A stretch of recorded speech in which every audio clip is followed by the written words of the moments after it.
Thursday the 21st of February.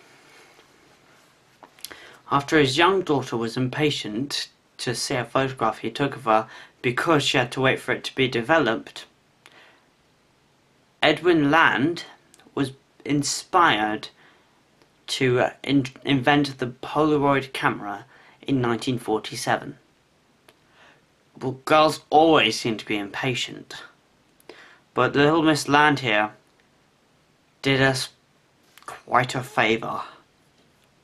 Did I say I would actually miss my sisters and I wanted to see them?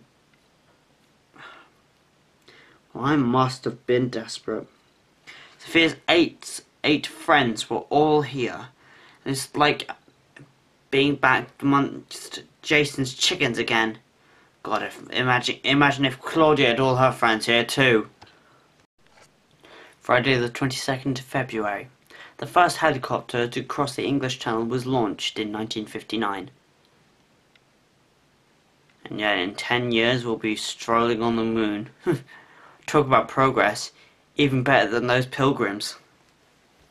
I filled in an application form to take a day's holiday on the 7th of March, and at the same time I handed in my fun run money. £4 and 25p altogether. Mostly silver, but some copper coins I found on the floor. Saturday the 23rd of February. Diarist Samuel Pepys was born in 1633. Now that answers my first question. He was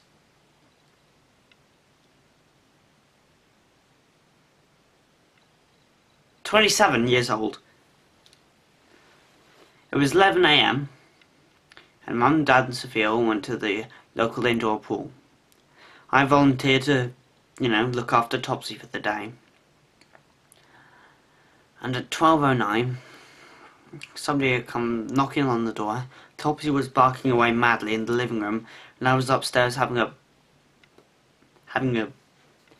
poo. And when I'd finally finished, it was too late and he'd gone. But it did sound like the kind of knock Mr. Jones would do. It's getting a bit hairy outside, and I can't wait for those trees to be sorted. So I reminded Mum and Dad, primarily Dad, when they got home. 3 weeks yesterday, and they'll be in St. David's Hall in Cardiff. Another long and unfamiliar journey. Sunday the 24th of February. King Louis Philippe fled from France in 1848, which ended the reign of the French monarchy. That must have been the French Revolution. 3:57 PM. I've finished my 4 hours of piano practice, and I decided to email my good old primary school friend, Tony Hunt, who just happens to live in Cardiff. Just, you're reading the email down here. Hi Tony, the Appletown Orchestra is having 2 Mozart concerts to raise money for a cancer charity on the 7th and 8th of March at St. David's Hall, starting at 7:30 PM.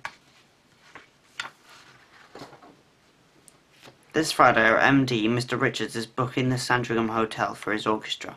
It's a touch expensive for my liking, but there you go. My mum and Dad are coming along, and I hope so, but unfortunately Dad's been recently taken ill.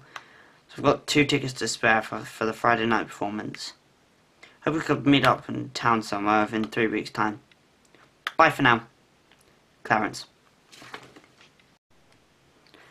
Monday the 25th of February. Cassius Clay, later known as Muhammad Ali, became the world heavyweight boxing champion in 1964, only 4 years after winning the light middleweight gold medal at the Olympic Games. That man again! He put on a lot of weight, didn't he? When Sophia and I arrived home at 3:35 PM, Topsy was shut in the kitchen, barking away rabidly, and there was note from Mum on the kitchen table. Dear Clarence and Sophia, Dad is ill, he is at the General. The doctors have diagnosed appendicitis. I phoned Claudia. There is pizza in the freezer and Topsy needs a walk and to be fed. See you around 8 o'clock. Love, Mum. X.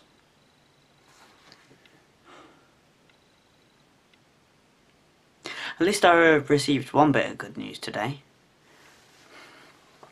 The school told me I'm allowed to have the 7th off. Doesn't mean means I don't have to pack until that day now. Brilliant. Quite concerned for Dad, I decided to tinker around the piano and made a little jazz piece called Tipsy Jazz. Tuesday the 26th of February. Karl Marx and Friedrich Engels published the Communist Manifesto in 1848. That doesn't sound like a suitable book at bedtime. So I think I'll pass. The three of us went to the General to see Dad, and well, it wasn't a nice experience. Dad now seems a little better, but hope to hell he hasn't caught the MRSA bug. Wednesday the 27th of February. Scientists confirmed that they had cloned a lamb called Dolly from the tissue of an adult ewe in 1977. I hope they don't start cloning people. There won't be enough food to go around, and that'll mean the end of identity praise, and I can think of a lot more headaches. At school, everyone was looking at me. Finally, I found out from Ben that his very annoying sister Zoe got a text from Sophia. Sophia must have told her. Sisters. I've received Tony's email reply at 9:57. Hi Clarence, thank you for your letter. Long time no see, matey. Long time no see. That's a funny thing to say. Well, surprised to hear you from after all the time. Mr. Catherine lives in London and we have a spare room available for guests. So if it's alright with you, I've asked for my mum if you could stay with us, and they agreed. But only on one condition. And if they could have those 2 spare Friday night tickets. They're both Mozart fanatics, and when you're finished, they'll wait for you at the front of the house. Looking forward to see you again. Bye for now. Tony, oh no. Oh no, what an idiot. Oh, I've written to the wrong Tony. It's Tony Hill, not Tony Hunt, who moved from Norfolk. Ah, what must he be thinking by my opening words?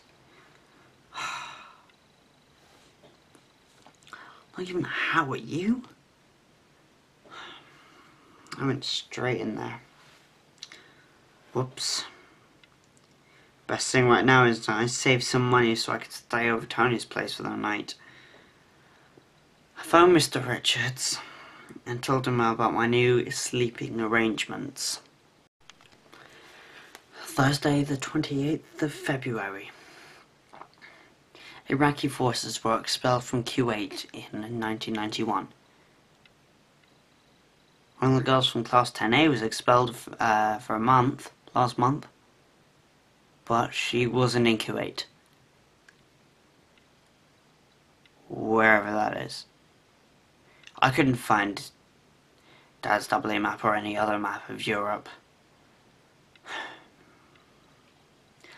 Dad was upstairs asleep and Mum had informed me that he's got a sick note for a month. Friday the 29th of February. If I had been born on this day back in 1992, I would be 4 years old, barely out of nappies. Just the same as yesterday, Dad was asleep, which gave me the chance to catch up on my music, history, and geography, or was it geography? Yeah, it was geography homework.